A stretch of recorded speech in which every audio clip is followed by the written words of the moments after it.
Hello guys, कैसे हैं आप लोग। उम्मीद है आप लोग फिट होंगे, ज़बरदस्त होंगे, मज़े में होंगे, बढ़िया होंगे और बढ़िया तरीके से हमारे रिएक्शंस को एंजॉय मेरा कर नाम रहे है होंगे तलहब। इसमें तो इमोशन गाइस, गाइस। रमनन सागर श्री कृष्ण एपिसोड नंबर 164 का पार्ट नंबर 4 लेकर आ जो चुके हैं गाइस गाइस। लास्ट पार्ट था वो बहुत ही इंटरेस्टिंग, अमेजिंग और कमाल का था।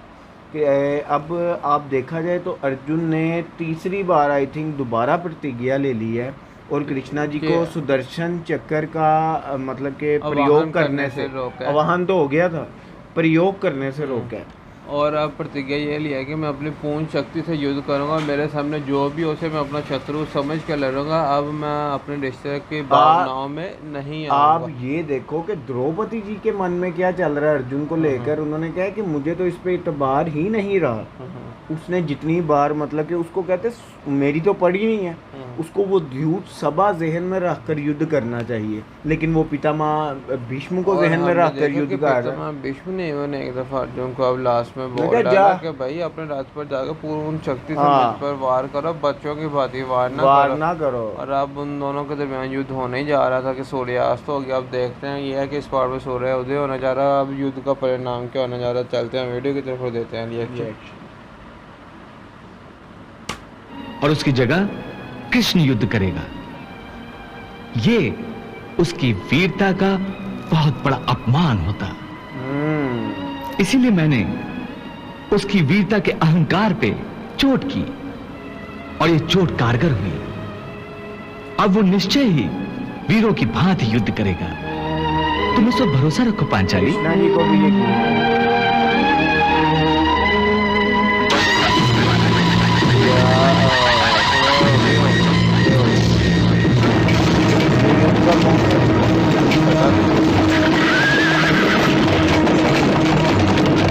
उसको बताना चाहिए लेकिन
जैसे पितामह भीष्म ने बदले में क्या हुआ था, अर्जुन ने क्या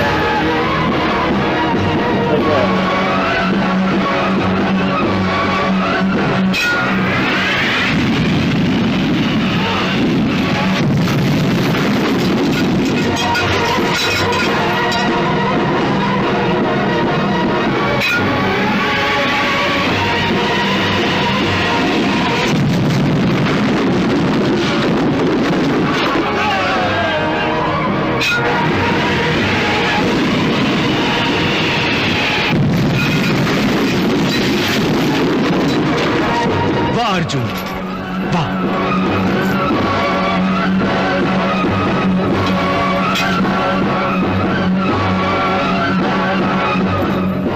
दूसरे दिन एक ओर अर्जुन ने दृढ़ संकल्प होकर युद्ध किया और कौरवों में हाहाकार मचा दिया, तो दूसरी ओर भीम ने कौरव सेना का भीषण संहार करना शुरू किया।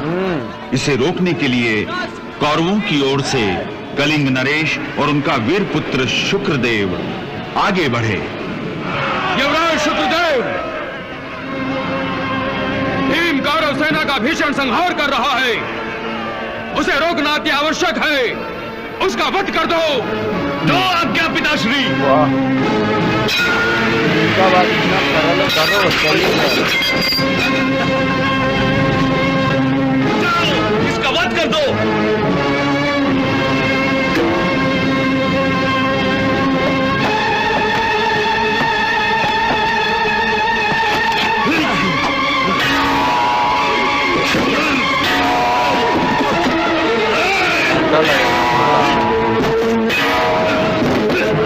महाराज, इस समय भीम बहुत ही क्रोध और आवेश में युद्ध कर रहा है।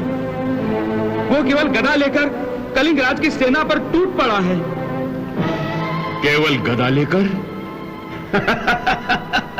अच्छा हुआ, अब कलिंगराज आसानी से भीम का वध कर सकेंगे। यदि भीम मारा गया तो समझो सारे पांडव मारे गए और फिर हम युद्ध जीत जाएंगे और मेरा प्रिय दुर्योधन विजेता बन जाएगा।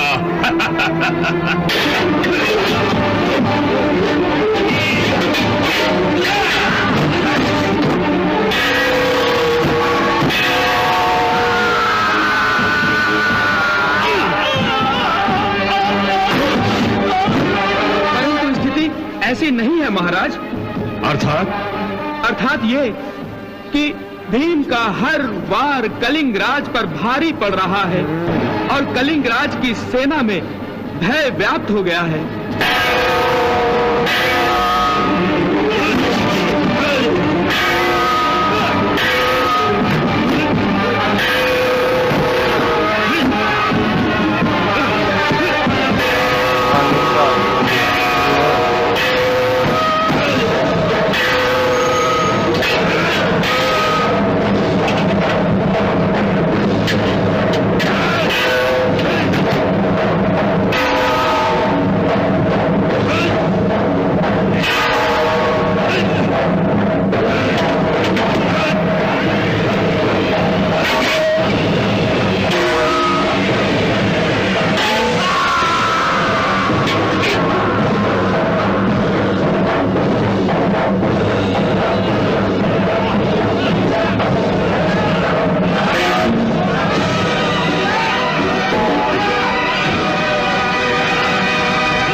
अकेले भीम ने कलिंगराज और उनकी सेना को परास्त कर दिया।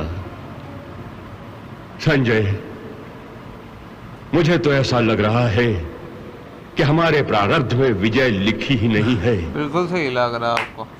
एक और पितामह भीष्म अर्जुन को परास्त नहीं कर पा रहे हैं और दूसरी ओर भीम अकेले ही सबको पछाड़ रहा है। इसे दुर्भाग्य नहीं कहेंगे तो और क्या कहेंगे, और क्या कहेंगे। ये अर्जुन आज तो कृष्ण के सुदर्शन चक्र की भांति घातक हो गया था। अर्जुन ने हमारी व्यूह रचना के चीथड़े उड़ा दिए। अर्जुन के घातक प्रहारों का यही हाल रहा तो जीत चुके हम ये युद्ध। आहा भांजे, तुम चिंता क्यों करते हो? संसार में हर समस्या का समाधान और हर शक्ति का उत्तर है। तुमने देखा नहीं, वन में चूहे को सांप खा जाता है और सांप को नेवला। परंतु इन 5 सांपों के लिए हमारे पास कौन सा नेवला है मामा श्री? है अंगराज कर्ण, है अलम्बुस राक्षस। अलम्बुस? वो मेरा मित्र? हाँ, वही राक्षस जो मायावी युद्ध में निपुण है भांजी। वाह मामा श्री वाह, ये पासा तो मेरी झोली में है और फेंक आप रहे हैं। भांजी, पासे तो तुम्हारे ही होते हैं और खेल भी तुम्हारा होता है, परंतु ये खेल तुम्हारी आज्ञा से, तुम्हारे ही लिए खेलता मैं हूं और जीतता मैं हूं। भांजे, ये युद्ध हम अपने बल से नहीं तो छल से जीतेंगे। पांडव संख्या में हमसे कम होते हुए भी बल में हमसे आगे हैं, परंतु छल में हमसे बहुत पीछे है। हाँ, इसलिए बुलाओ अपने अलम्बुस को, बुलाओ। हे मायावी राक्षस, हे अलम्बुस, मैं तुम्हारा मित्र युवराज दुर्योधन तुम्हारा आह्वान कर रहा हूं। प्रकट हो जाओ अलम्बुस, प्रकट हो जाओ, प्रकट हो जाओ।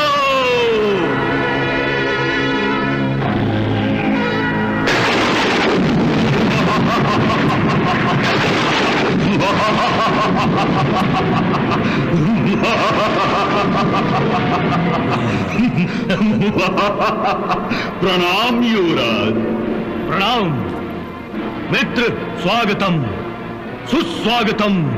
वाह अलम्बुस वाह। अब मेरा मित्र अलम्बुस लगाएगा पांडवों पर अंकुश।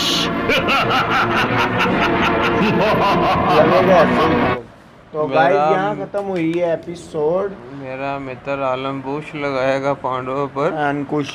तो गाइस ये हमें ना पहले कहीं सुनने को मिला है और ना ही हमने कभी पहले देखा है कि अलम्बुस। पर तलहा भी मेरे दिल में पड़ा क्या आ रहा है कि शायद यही राक्षस का जब वो आहंग किया था तो इसका वध करने के लिए फिर भीम का पुत्र आया था। भीम के पुत्र का नाम क्या था? मेरे जहन से निकल मेरे भी वो जो था उसका नाम, चलो विकोदर नहीं, वो तो भीम का नाम है। चले वो देखेंगे, बल्कि कमेंट सेक्शन में ज़रूर बताइएगा। हमारे जहन से निकल चुका है भीम के पुत्र का नाम, जिसने अहंकार मचा दिया था।